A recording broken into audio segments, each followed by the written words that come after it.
Sleep Token is getting slammed on Twitter. They are. Fantano took a massive fiber-fueled dump on the latest album. Pitchfork actually grabbed a real-life pitchfork and stabbed it through Sleep Token. This is ass! This is ass! The album in question is even in Arcadia. Is the hate deserved? Is the album bad? Well, why do people hate this band? I have my theories. Grab the tinfoil, wrap your meat, put your tinfoil condoms on. That was stolen.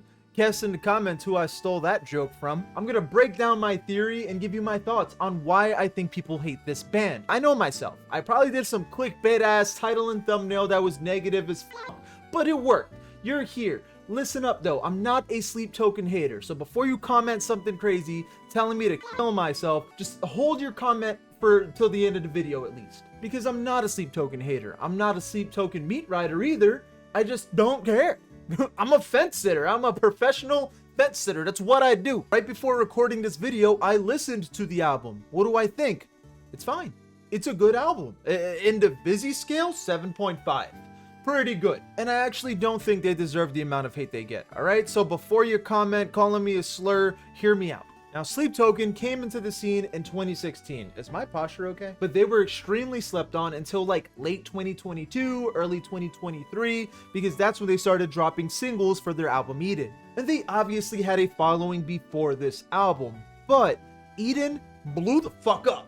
That shit went crazy. If you didn't know who Sleep Token was at this point, you did the next day. All right. If you didn't know who Sleep Token was, I guarantee you went to sleep, hung shooing away, you wake up, the knowledge is in your mind of this band. You know who they are. They're the masked fellas. Which camera is it? This camera?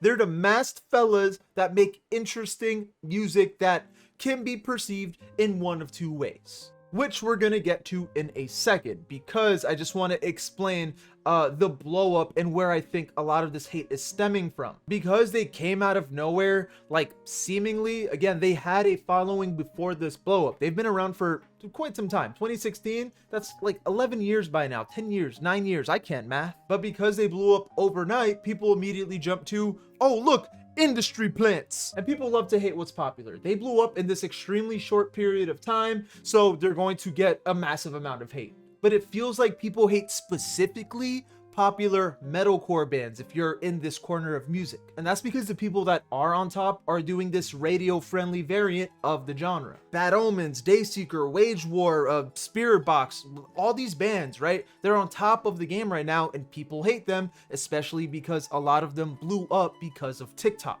People call this octane core, and I did a metalcore spectrum video where I go in a little bit deeper, but the TLDR of octane core, this is when bands take metalcore and make it extremely easy to listen to. All right, they'll have pop and R&B styled vocals and song structures, simple breakdowns, the lyrics aren't all that deep. It's very generic sounding and overall not too impressive. And people like to take Sleep Token and throw them under this umbrella because they blew up with the assistance of TikTok, like I said before. And whether you think this way towards Sleep Token or not, it doesn't really matter, because we're talking about there's a majority of people that do. And I think the icing on top of this hate cake is how cultivated the Sleep Token audience are. A lot of people don't like Motionless in White because of the same thing. You go to a Motionless in White show, you see a bunch of 14-year-olds with repping Motionless in White tees with the white face paint, and it's like, ooh, ew, yucky, cringe. But these are just fans that really want to rep their favorite band, which there's nothing wrong with. It's just people don't like that for some reason. But Sleep Token is like this too, all right? You go to a Sleep Token show,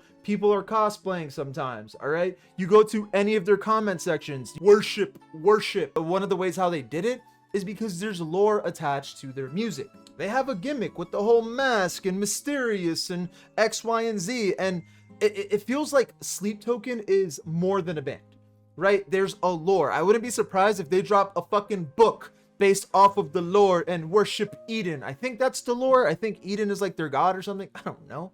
I just think some of the songs are cool. I'm not over here reading the Sleep Token Bible like a lot of people are, which we're going to touch on in a second. And if I'm being real with you, I think other bands need to take notes. I'm not saying everyone should have lore attached, because I'm not too big of a fan of that. But they are doing a lot of incredible things that smaller bands should be taking note of. But with all that being said, that's why I think a lot of people hate this band. Now, why are some of Sleep Token's fans like flipping and not enjoying this album? By the way, I don't want to make it seem like their entire audience flipped on them, because if you look it up on Twitter, it's like an Armageddon. It's a war in that bitch. Like, half the people are like, this is the best album ever released in the history of the universe since the Big Bang. The Big Bang happened. Since 14.8 billion years ago, we have not had an album this amazing. And then you got the other half that are like, yeah, it's okay. It's disappointing. But I think people flipped because their previous album, Eden, just set the bar really high, all right? A lot of people fucking enjoyed that album. If that album was a human, people would lick the bottom of its shoe. People loved that shit. And then they drop Arcadia, and people are like, oh, it's no Eden. It's okay, I guess. They're disappointed. But really think about it. I'm sure something similar happened to you. I just spit. Think about your favorite band and your favorite album from that band. If they released a record after it, then yeah, it's probably a little bit disappointing, right? Like, I really, really like Common Courtesy by A Day to Remember. I think that is one of their best, that is their second best album. First one being Homesick. Then what came out? Bad Vibrations came out after that, I think. I was sad, brother. But this happens to every band, okay? They drop a banger, then the next album is either too different or too similar. There's no winning. But it is important to note that not everyone hates this album. A lot of people love it. So literally, you go on Twitter, you look up Sleep Token, new album, whatever. A lot of people adore this album. They're saying it's their new favorite. A lot of people are sharing like the SpongeBob ascending meme. If you go on Twitter, you're gonna notice that there's probably more meat riders than hate. I just wanted to talk about this because it was just a lot more hate than I expected when they dropped this. Now click right here because I Prevail parted ways with their vocalist, and it is, that shit is sad, brother. You gotta check that shit out.